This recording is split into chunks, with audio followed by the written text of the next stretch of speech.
text from Jesus on prayer, let me start by saying I'm no authority. I do not spend hours in prayer beseeching God for all my concerns and the concerns of the world. I wish I could say that I did, but I don't. Nor do I really know how prayer works, or why some prayers are answered in the affirmative and others not. Let me give you 2 examples from my week. On Monday, I was taking garbage to the dumpster, and I had my car keys and my house keys in my hand, each on a separate key ring. I dumped the garbage, drove off to run an errand, and then came home and couldn't find my house keys. I searched frantically in the car, went back to the store where I had been, and then invoked St. Anthony, St. Anthony, please come around. Something is lost and must be found, without any success. I got the extra key from the garage and let myself into the house. I kept praying the St. Anthony prayer until Tuesday evening, when I realized I must have dropped my keys in the dumpster, along with the garbage. Then on Friday, the second thing that happened, I heard that a friend who was severely injured in a fall in June had recovered enough to go home. After 10 days in ICU, more time in the regular hospital, and then in rehab. And that prayer was answered wonderfully. I think the answer to my Monday prayer is that my house keys are now in some landfill in Pennsylvania. Author Anne Lamont has written that she really only has 2 prayers and she uses them all the time. The first is, help me, help me, help me. And the second is, thank you, thank you, thank you. I like the simplicity. These 2 prayers cut to the chase. Maybe they're all we need. In the 5th century, St. Augustine remarked that thou hast created us for thyself, and our heart is restless until it rests in thee. In other words, we were made for relationship with God. We've been created out of love to be in intimacy with God. And when Jesus offers his disciples what we have come to know as the Lord's Prayer, it's to help us deepen our relationship, to bring us closer to God. Luke writes how the disciples asked Jesus, Lord, teach us to pray. Implicit in that request was their admission that they didn't understand prayer either. I'm sure they saw Jesus praying, and perhaps they wanted to imitate him. Jesus didn't command any technique or practice. He said rather, when you pray, trust in the character of God. Remember all the parables Jesus has told about what his God is like a shepherd, like a farmer, like a father, and more. So Jesus is saying, trust that relationship, that God's character, that God is a comforter and support. God is like love. Prayer is about our relationship with God, and God is the initiator of that relationship. We're always responding to God's initiative. It sounds trite, and it sounds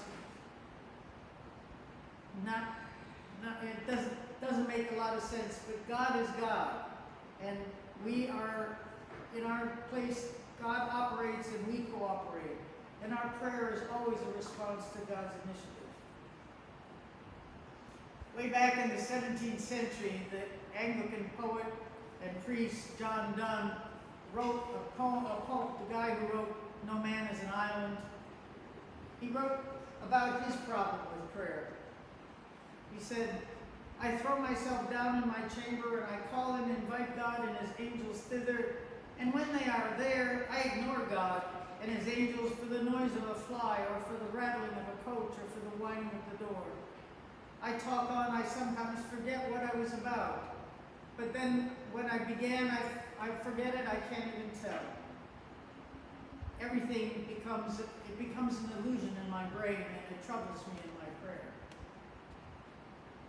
I can see myself in John Donne. I can talk on in prayer with all kinds of words, but then I can't even remember where I began. And sometimes I totally forget what I'm about. I get up and do something else in my prayer time. This is not an adequate situation. You know, something disturbs me, a beep on my cell phone, a noise outside. Distraction is the issue. I'll bet you the disciples were distracted too. After all, they were faithful Galileans who had been raised knowing how to pray, how to bow their heads, how to raise their hands, and recite the Shema. Hear, O Israel, the Lord our God is God, the Lord is one. I'll bet you they were expecting some magic words from Jesus to take away the distractions so they could feel more faithful in their prayers. So Jesus gives them the words we know as the Lord's Prayer. For all its familiarity and the ease with which we say it, it is actually one of the most radical things we can do. Because in the first two words of the prayer, we say something profound about ourselves and something equally profound about God. Our Father, Jesus teaches us to pray. And those two words speak volumes.